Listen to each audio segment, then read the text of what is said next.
মাওলানা মুফতি সৈয়দ মোহাম্মদ রেজাউল করিম সৈয়দ মোহাম্মদ ফয়জুল করিম কি ঠিক কিনা?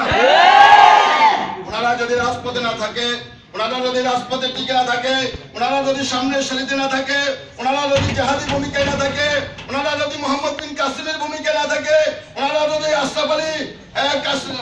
থানভীর ভূমিকায় না থাকে, এমদাদুল্লাহ মহাজনের ভূমিকায় না থাকে, মোহাম্মদ বিন কাসিমের ভূমিকায় না থাকে, এই দেশ সেই দিন বেশি দূরে নয় যেই দিন দেশের মসজিদগুলো মন্দির হবে, যেদিন মসজিদগুলো গির্জা হবে, যেদিন মসজিদগুলো বাবরি মসজিদের মতো দুর্দশার শিকার হবে কি ঠিক কিনা? আমরা জন্ম নিয়েছি,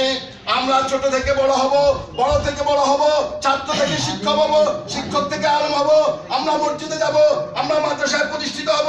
আমরা বিভিন্ন কলেজে যাব, আমরা ভার্সিটিতে যাব, আমরা বিশ্ববিদ্যালয়ে যাব, আমরা বাংলাদেশের বিভিন্ন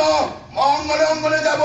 আর প্রত্যেকটা ক্ষেত্রে ওই ব্রাহ্মণ্যবাদের কবর রচনা করে, প্রত্যেকটা ক্ষেত্রে ওই পত্তলিকদের কবর রচনা করে, ইসলামদের দুশ্মনদের উৎখাত করে সর্বস্তরে আমরা ইসলামের আদর্শকে জিন্দা করব, এটাই আমাদের উদ্দেশ্য। কোন উদ্দেশ্য আছে আমাদের? আমাদের ক্ষমতা উদ্দেশ্য নয়, আমাদের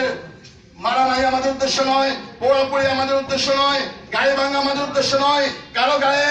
ইট মারা আমাদের উদ্দেশ্য নয়, কারো মাথায় বাড়ি দেওয়া আমাদের উদ্দেশ্য নয়। আমাদের উদ্দেশ্য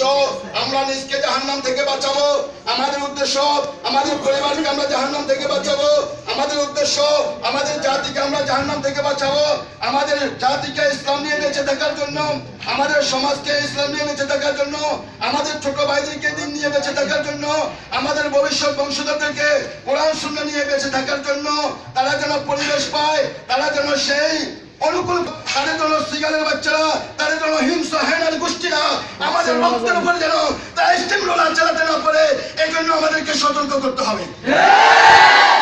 আমরা সোচ্চার, আমরা ঈমান শিখবো, আমরা ইসলাম শিখবো, আমরা কোরআন শিখবো, আমরা হাদিস শিখবো, আমরা বর্তমান প্রযুক্তি শিখবো, আমরা কম্পিউটার শিখবো, আমরা সায়েন্স শিখবো, আমরা ডাক্তারি শিখবো, আমরা ইঞ্জিনিয়ার শিখবো। প্রত্যেকটা ক্ষেত্রে কোরআনের প্রতিনিধিত্ব করবো, প্রত্যেকটা ক্ষেত্রে ইসলামের প্রতিনিধিত্ব করবো, প্রত্যেকটা ক্ষেত্রে আল্লাহর দ্বীনকে বিজয় করার জন্য আমরা আমাদের সর্বাত্মক চেষ্টা চালাবো।